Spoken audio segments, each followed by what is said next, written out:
నమస్తే ఫ్రెండ్స్. సోనం వాంగ్చుక్ ఈ పేరు ఎక్కడో విన్నారు కదా. విఫల వాగ్దానాలు, నిరసన నాటకాలు, అనుమానాస్పద విధేయత.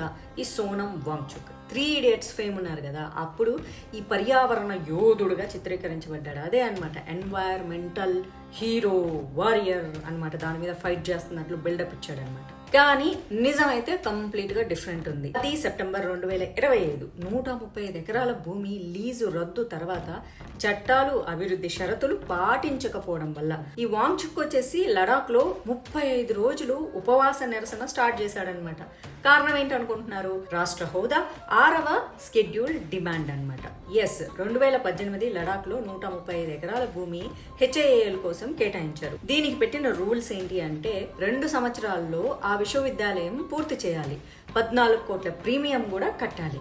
నిజానికైతే వాంగ్చుక్ అసలు ఒక్క చెల్లింపు కూడా చెల్లించలేదు, విశ్వవిద్యాలయం నిర్మించలేదు. 2022లోనే గుర్తింపు కోసం దరఖాస్తు కూడా చేసుకున్నాడు. బకాయిలు అంటే 30 కోట్ల అప్పులు చేశాడు. లడాక్ లో వచ్చేసి LAHTCకి కంప్లైంట్ కూడా చేశారు.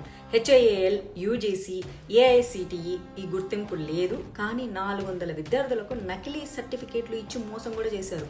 21 ఆగస్టు 2025 లే డిప్యూటీ కమిషనర్ భూమి కేటాయింపు రద్దు అయితే చేసేసారనమాట. సో ఇప్పుడు ఈ వాంగ్చుక్ కి పాకిస్తాన్ కి కనెక్షన్ ఏందో కూడా ఒకసారి చూద్దాం. అంటే ఈ ల్యాండ్ ఎప్పుడైతే మీకు ఇవ్వమని రద్దు చేశారో వాంగ్చుక్ ఒక బాధితుడిగా యాక్ట్ చేశాడు. పాకిస్తానీ సోషల్ మీడియా హ్యాండిల్స్ అయితే అతనికి ఫుల్ సపోర్ట్ ఇస్తూ భారత్ పైన ఇప్పుడు తప్పుడు ప్రచారం చేస్తుంది. లడాక్ లో చాలా వ్యూహాత్మక ప్రాముఖ్యత ఉన్న ఇది చాలా అలజడిని క్రియేట్ చేసే ప్రయత్నంగా అయితే ప్రస్తుతానికి కనిపిస్తుంది. అసలు విషయం ఏంటంటే ఈ వాంగ్చుక్ గాడు భూమిని దుర్వినియోగం చేసేసాడు, అప్పులు కట్టకుండా తప్పించుకున్నాడు, యువతను దొంగ సర్టిఫికేట్లు ఇచ్చి మోసం చేశాడు డబ్బులు తీసుకొని. ఇప్పుడేమో విక్టిమ్ గా యాక్ట్ చేస్తూ పాకిస్తాన్ మద్దతుతో భారత్ పైన తప్పుడు ప్రచారాలు చేస్తున్నాడు.